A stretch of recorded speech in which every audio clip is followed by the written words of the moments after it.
ফেব্রুয়ারি মাস পড়ে গেছে, ড্রাগন গাছের যত্ন করতেই হবে, কারণ এপ্রিলের শেষে ড্রাগন গাছে ফুল এসে যেতে পারে। এর জন্য আমি দেখো কি করছি, এই যে গোবরের সার দেখতে পাচ্ছ, এই সারগুলোকে আমি রোদ দিয়ে রেখেছি, রোদে শুকিয়ে নিয়েছি। এইবার এগুলোকে আমি গাছের গোড়ায় দিয়ে দেবো। আর এই যে এখন যদি ড্রাগন গাছের যত্ন না করি, ড্রাগন গাছে বিভিন্ন স্টেপে যত্ন করতে হবে। আমি প্রথমে এটা করছি কারণ শীতকালে আমি গাছের গোড়ায় জল খুব কম দিয়েছি।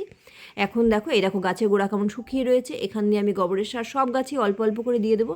দিয়ে এই সারটার উপরে জল দেবো। সারটা যখন নিচে বসে যাবে, তারপরে এর উপরে আবার আর এক চালান সার দেবো। এবার দুইবার এরকম করে সার দিয়ে তারপরে দেবো মিক্সড সার।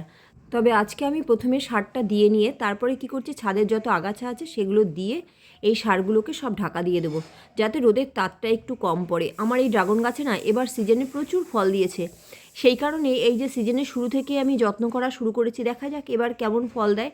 এই দেখো সবকটা ড্রাগন গাছে গোড়াতেই কিন্তু আমি অল্প অল্প করে সার দিচ্ছি। আমি আর এক রাউন্ড যখন দেবো তখন আবার ভিডিও তুলে তোমাদেরকে দেখিয়ে দেবো। এই দেখো সব গাছে গোড়াতেই দিয়ে দিয়েছি। এরপরে আমি আগাছা দিয়ে ঢাকা দিয়ে দেবো। যদি তোমাদের এই যে এই পদ্ধতিটা পছন্দ হয়, অবশ্যই চ্যানেলটাকে সাবস্ক্রাইব করে ভিডিওটাকে একটা লাইক দিয়ে দিও। এই দেখো আগাছাগুলো দিয়ে আমি ঢাকা দিয়ে দিচ্ছি। ছাদে ঝাড় দিলেই দেখবে প্রচুর আগাছা হয়, গাছের পাতা থেকে শুরু করে দুনিয়ার সব পাওয়া যায়, সেগুলো দিয়ে ঢাকা দিলেই যথেষ্ট।